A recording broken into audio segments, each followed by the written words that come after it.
Hi there, solar friends. I just was going to give you a little update. Originally, this was just going to be an update. It's actually turned into a review, and I'll explain a little bit why. For those of you that have been following a little bit on my solar stuff, it's been a while since I did an update. So I had two Ampere Time 100 amp, 24 volt, 100 amp hour batteries on my system. It was working fine. I've had it that way for a year. It's been great. I've been keeping my shop on and off.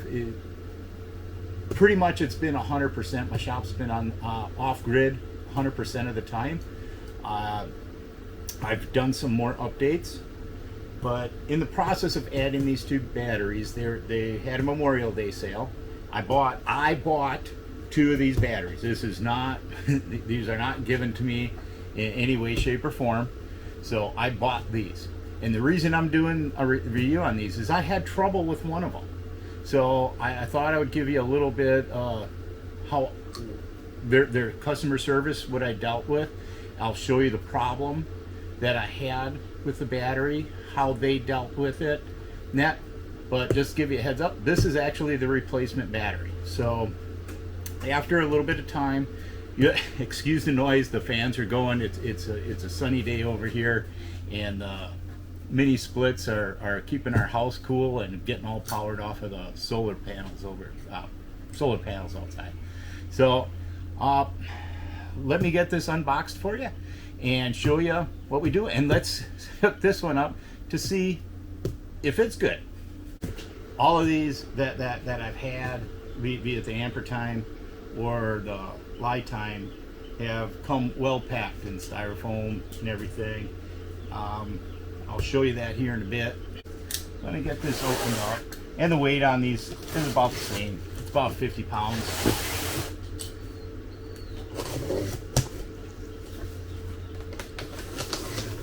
And this part of Texas, they have a distribution center in Dallas. So it literally takes like 2 days for them to get here. Same thing as when they were Ampere Time.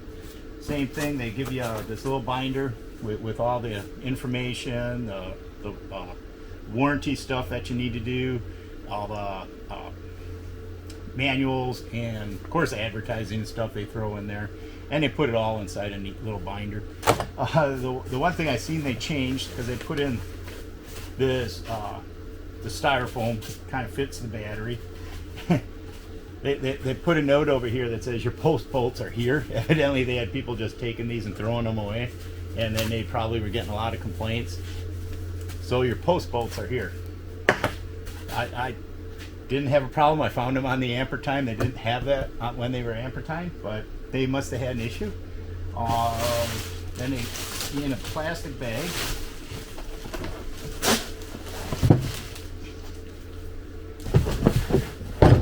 There you have it. More power. So yeah, they come well packed because you can see the boxes. I mean, they're heavy, so they do take a little bit of abuse.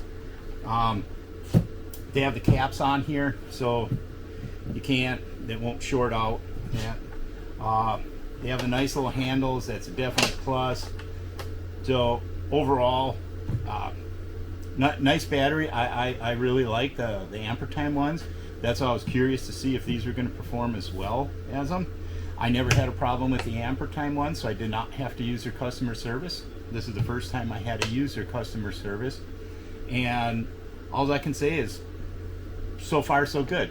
So let me get this one hooked up and charging and make sure this is a good battery before I get this video too far and we say, okay, they sent me another piece of junk, and then the review on these won't be so good. So just to give you a little bit of review for those of you who haven't seen my other videos, what I have here is I got two 3,000 watt grow watt inverters, charge controllers. They're the 24 volt models. So, and these are the original two Ampere Time batteries, and now there's a third. This was the good one they sent me. This is the Li Time battery. You can see it's actually about an inch and a half thinner in size. Weight is about the same as the other ones are. But yeah, they shrunk down the case on from when they were when I got these Ampere Time ones last year to the Lifetime now. I don't know if they switched that on the Ampere Time ones later in that year or not, but you can see this one's a little bit skinnier, but it's the same 100 amp hours. They're all rated 24 volt, 100 amp hours. I'm running these all in parallel right now. So, and just to show you the charger kicked off. So just to show you what I'm drawing right now, you can see it's drawing 51 amps out of these batteries. So that, like I say, that is 2 mini splits and my shop lights right now. So it's a decent sized steady draw on these batteries over here. So that's why I wanted 4 of them, and the 4th one's going to take up this space right over here. And for those of you wondering, yeah, these batteries ship out at 26.3. Well, this one's 26.35. Pretty much every battery I've ever gotten is shipped out at that 26 volt, right around the 26.3 volt. So that's why you got to charge it up, you know, let it do a cycle, charge cycle. All right, so I got it hooked up and got it powered up to the grow watts over here. So we're charging. I set the charger to only charge at 20 amps. We don't need to charge new battery. We don't charge it full bore.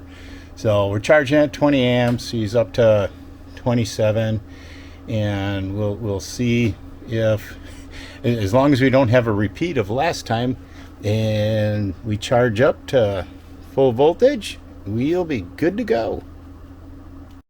Yeah, I'm hoping that it charges good and everything, and that way I can pull it off the charger, power these grow watts down for the night, and let that one rest along with 3 batteries here. They're not on the charger, they're just sitting there, so they'll be at state of charge. So this, along with this one, with no load, no anything on them, no charge or anything by tomorrow morning, hopefully, if everything goes good. But you can see now that the battery's topped off. It's just the charger's just putting in like a small 4 amp charge. Yeah, I'll do this for a little while.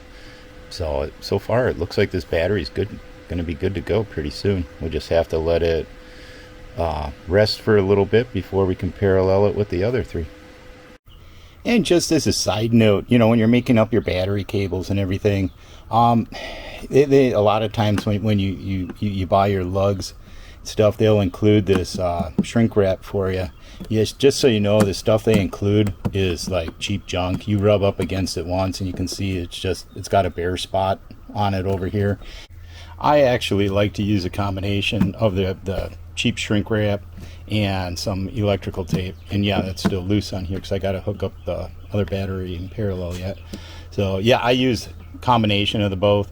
You know, I'll put the shrink wrap on there, but as you can see, I didn't get around to that one in time and it already chipped, so I cut off the shrink wrap, replaced it, and put some electrical tape over that.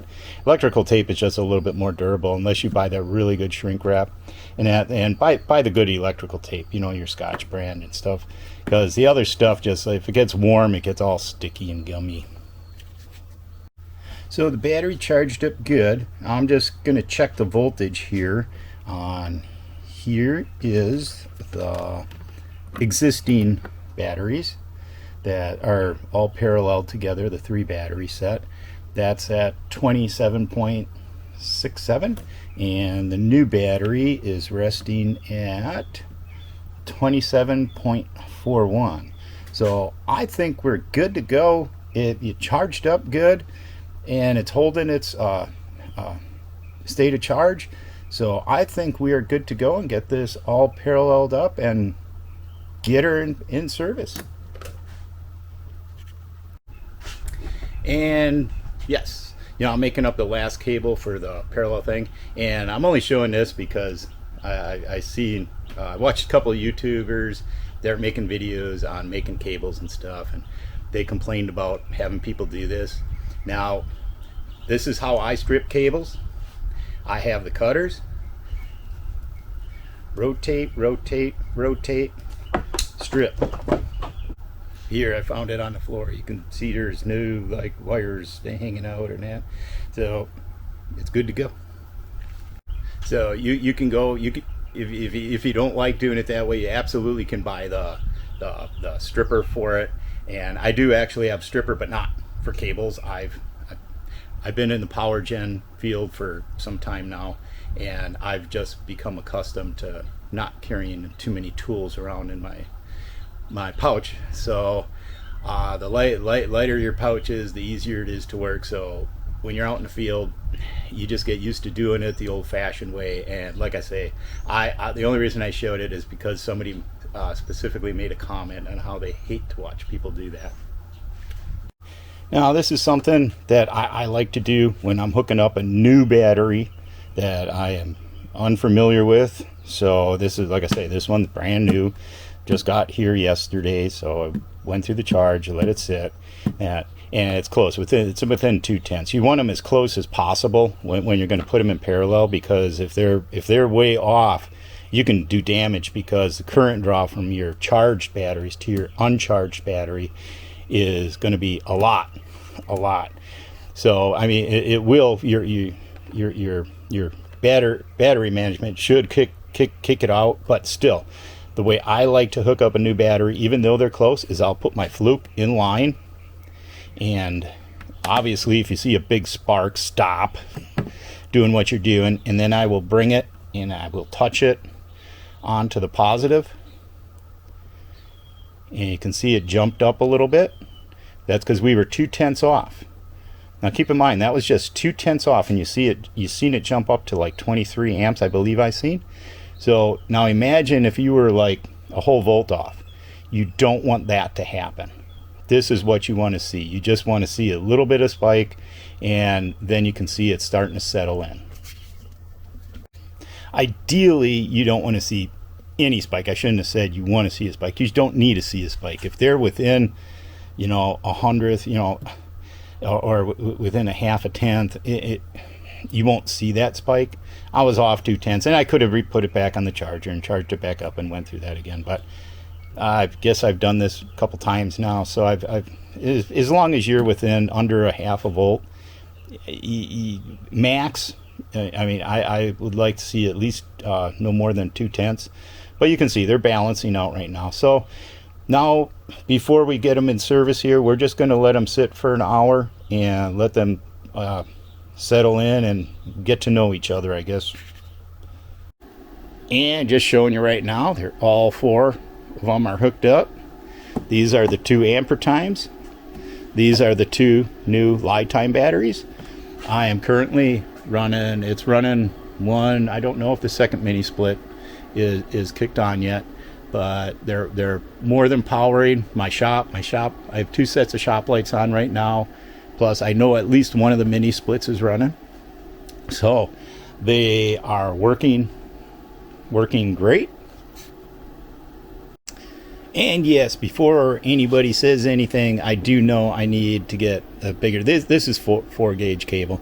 I mean, it's good for what these grow watts are going to ever see and put out is plenty fine for that. But I do want to get thicker gauge wire for these here, especially the last 2 in the chain, the positive and the negative on this side. I do, but I just don't have it right now, so I'm going to order some, get some in-house over here, and make up another set of cable for over here and over there. So yes, I do know that I have to upgrade this cable, but like I say, for what I'm pulling on here, the only way this cable is going to see more than 100 amps for any kind of length of time is a direct short, in which case the fuse mounted on the battery cart should give way long before I have any problem with these.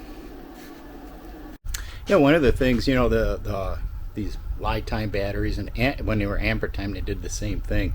They give you 2 sets of bolts, so they send 4 bolts with it, which is great. It's great. I just wish they would take the other set, and because they're all the same size, all 4 bolts are the same length. I wish they would take, and the extra set of bolts, they would include like a 2 millimeter longer bolt on there just in case, because once you get a couple, when you're paralleling or series, whatever you're doing, you're hooking at least 2 cables to it. Now you might have one where, like in my situation, I don't want to put more than 2 lugs on a contact, so to say, a bolt, because you're not getting a whole lot of threads in there once you put the 2 on there. Now, if your battery charger also needs to go on there, if you have an AC, say, battery charger as a backup to your solar, man, you really should be looking for a longer bolt. I have my battery charger. It's the AC battery charger is hooked up to the bus bars over there, which are eventually going to get changed out anyways to something a little bit nicer.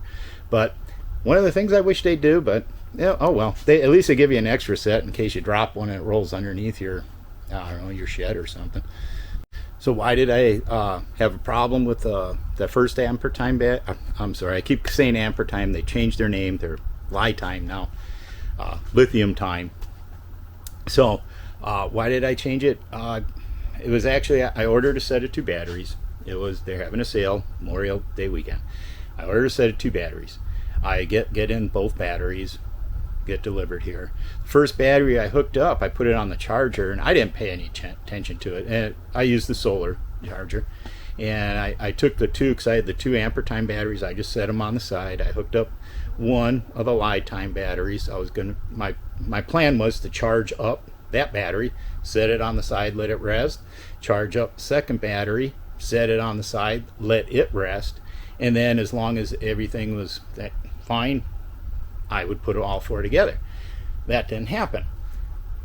The very first battery I started charging, I put it on the charger, I walked away. I wasn't paying much attention to it. It started charging, just fine. It was started off at, the 26.3, 26.4. And it came back, and it was charging at, I came back in like an hour or 2 just to check on it, and it was charging. It was up to like 27.1, 27.2. Okay, fine, we're doing good. I walked away. I come back in a little while, and it was a couple hours ish, because I set the charger. I only wanted to charge them at 20 amps is what they recommend. You can charge up to 50 amps into them, but I had it set. I set the charger to only charge at 20 amps. So I knew it was going to take a little while. So that could have been 4, could have been 5 hours. I wasn't really paying attention. And I come back, and it was done, and it was down, and it was actually charging again, but the voltage was lower this time. It was like 26.8 or something when I came back in, and I seen it charging up. And I noticed when the voltage got to like 27.5, 27.6, I'll show you in a video here what happens, is it literally went from 27.6 to 29.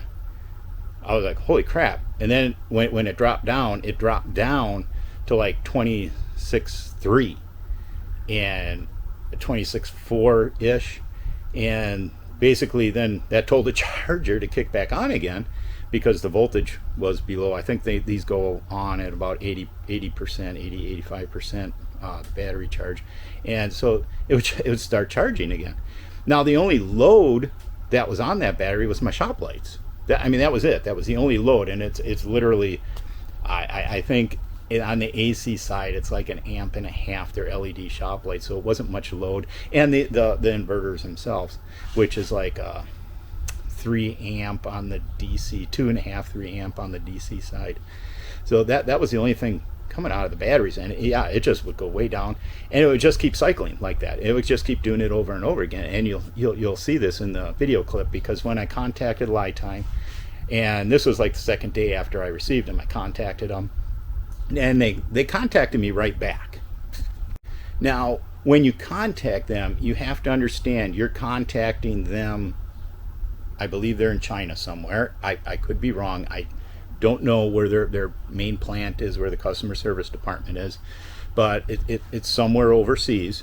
So when you email them, you have to wait until the next morning to get your response. My responses usually came through sometime between, I'm thinking 4 and 8 a.m. somewhere up my time. Over here is when I get them back, but I always got a response back by 8 a.m. that next morning. I would usually message them or email them in the evening or late afternoon, evening, and then I would have to wait for a reply. So it takes a little bit longer. But, and they were having me, obviously they asked me questions about what was going on, and I explained to them what my controller and everything was set at. And to be honest, I was starting to get a little bit frustrated because I'd send them an email and they'd ask me some questions. So I think it was like the second or third one, they had asked me to send them a video on this. So I set up the camera and I took a video of it, and they sent me some link to send through. So I actually had because I forget what the size is that you can put on email, but the video was too long because I wanted to show them at least 2 or 3 cycles of what it was doing. So I had to find a way, I had to compress the video, and eventually I got it all to fit and send them that. So they seen the video, and then they said, oh, if the battery's saturated, and I'd have to pull up the email and what it said. So here's that video of what I was seeing while I was charging on the bad battery. Pay close attention when you see it get to like 27.6, I believe it is, like that, and that's when you see it just jump, and it's just going to go up and it's going to shut off and come back down. So here's the video of what I had.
Said something, well, once the battery's at full charge, it'll do a jump like that. Well, it's not at full charge. You could see it wasn't. And so they're asking me, they said okay, and they were asking me what my solar panel wattage was, and I couldn't understand.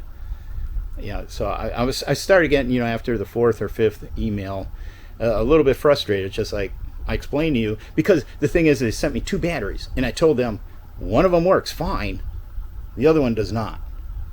Now, that kind of should tell the person on the other end that if the person saying one of them works fine, and the other one don't, he kind of did it right at least one time, and he's probably doing that exact same process on this one. But the person on the other end don't know that. For all they know, I could have one battery on that charger, one battery on that charger, and that charger's messed up.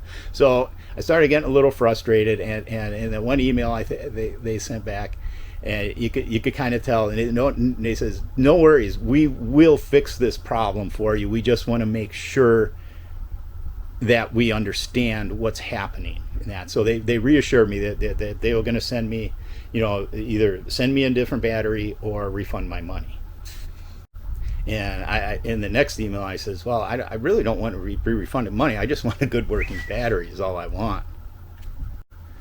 So because in the one email where I was getting frustrated, it's just like I didn't respond to the solar panel. I just like, well, what the heck difference does that make? How big my solar panel array is? So when they were like, well, we need to know this because of that, and they said, well, no worries, we're going to do this, we're just trying to understand your problem. So I sent them back. I told them, I said, okay, this is how many solar panels I have, this is the output wattage, because basically I have about 2,000 watts of solar panels, and that's, I'm degrading the system. It's actually probably closer to 2,500 watts. I'm talking what I actually have over here to use. I told him it's about a 2,000 watt solar array, and it goes into the chargers over here and it charges up the battery. I have plenty of solar panel to charge batteries, and when I don't have enough solar power to charge the batteries, I have an AC backup if I need to use it. So I think once they understood the situation here, and that they says, well, okay, what do you want to do? I says, I want a new battery. And they said, okay, they sent me a FedEx thing. They deal through FedEx, so be prepared. If you got to send a battery back, chances are it's going to be FedEx, and that's the way you get them, is through FedEx. And so, because I bought them directly from them, I didn't go through Amazon or anything. I think I could have got the same price at Amazon. So I guess if you're really reluctant, buy it at Amazon, and if it don't work, just ship it back to Amazon and they'll send you a new one, and then let Amazon deal with it. But I dealt with them directly, and I'm glad I did, because now I know their service department. They sent me a return label. I reboxed it back up, sent it out. So they sent me the label and told me pack it up, put all the crap back in it, the bolts and the manual and stuff that came with it. And I did that, packed it up, took it to the FedEx. We have a place here in town, FedEx drop off, so I dropped it off. And it only took a couple days. It goes to, I don't know their plan, but it goes to Houston. Like I say, I'm in Texas. They ship out of Dallas, but this tag had something going to Houston. So I'm guessing it's going to Houston because they must have some sort of office down there that gets them in. It goes to the port and they ship it back to China. Or maybe that's where they have a service center. I don't know, but I'm just guessing it's on its way back to overseas. But overall, I mean, would I buy another Lifetime? Yeah, absolutely. And I mean, sometimes having problems with a product is actually a good thing, because you can kind of get a judge for their, or a feel for their service. Are they going to back their products or not? And in this case, they 100% did. You know, like I say, it gets a little frustrating because I didn't even try doing the phone call thing, and I read that somewhere on one of the reviews. They says, yeah, don't, unless you like being up at 3 o'clock in the morning or something. You know, maybe you're a third shifter and you can call them and talk to them. But they said even with that, with the language barrier, it's hard to do that. So, I mean, emails worked. It all in all, from the time I got it and found out there was a problem to our emails till I got another one, it was, I want to say, less than 3 weeks in total before I actually had a working battery. Like I say, if you're really reluctant, but you want the battery, I love their batteries, and I've had good luck. The Ampere Time batteries, I've had them for a year now. I wanted more storage capacity because the way I have my system set up right now is I can generate more solar power during the day that I can use here in the shop, because my shop is off grid, and I'm also powering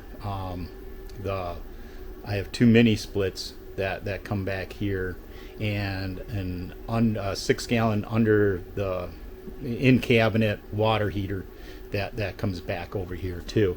So at least this way I can run after the sun starts setting, when I'm no longer generating power. It can still be using these batteries for heat, air conditioning, you know, for at least a couple hours afterwards, because I got them set to shut off at a certain voltage and it goes back to the grid. I have it set up that way to go back to the grid because I always want to make sure I have at least 50% life, 50 to 60% life in these batteries. And that's why I also have the AC charger that kicks in at a certain voltage. If it drops down, it will bring it back up. So That way, if I lose power, I have enough reserve for, heck, now I'd be good with, if as long as I'm not running heat or air. If I'm just running the necessities in the house, I'm good for half a day. And hopefully the sun comes out, and even on a cloudy day, I can generate enough power to do what I need to do as far as just on an average day.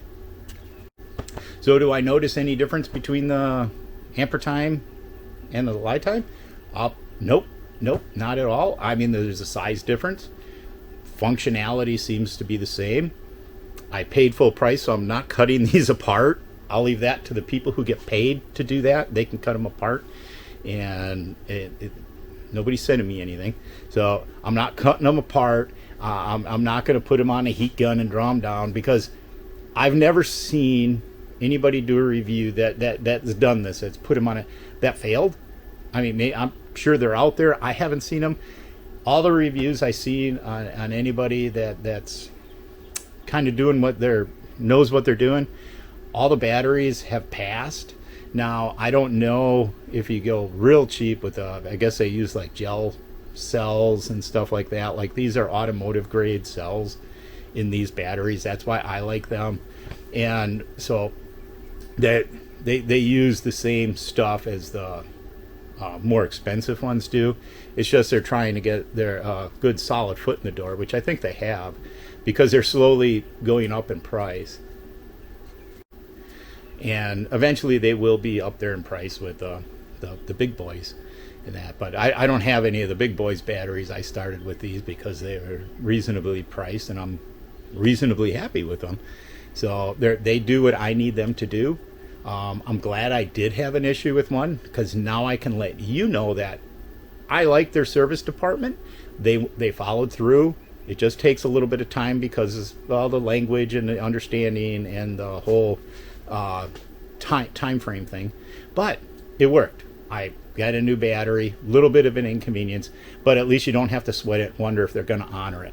Now, did I ever have to use their warranty as far as a problem after, the immediate problem? No, I have not, because I have not had a problem with these Ampere Time batteries. Hopefully I never have to use that, and they stay working good. Do I recommend them?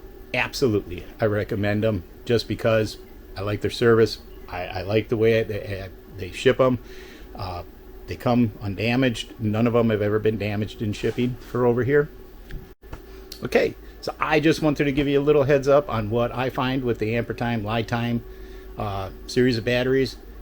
Just want to clue you in. Any questions? Absolutely. Ask down below. I do my best to answer them. Comments, please leave them. Until then, this is Casey. We'll talk to you later.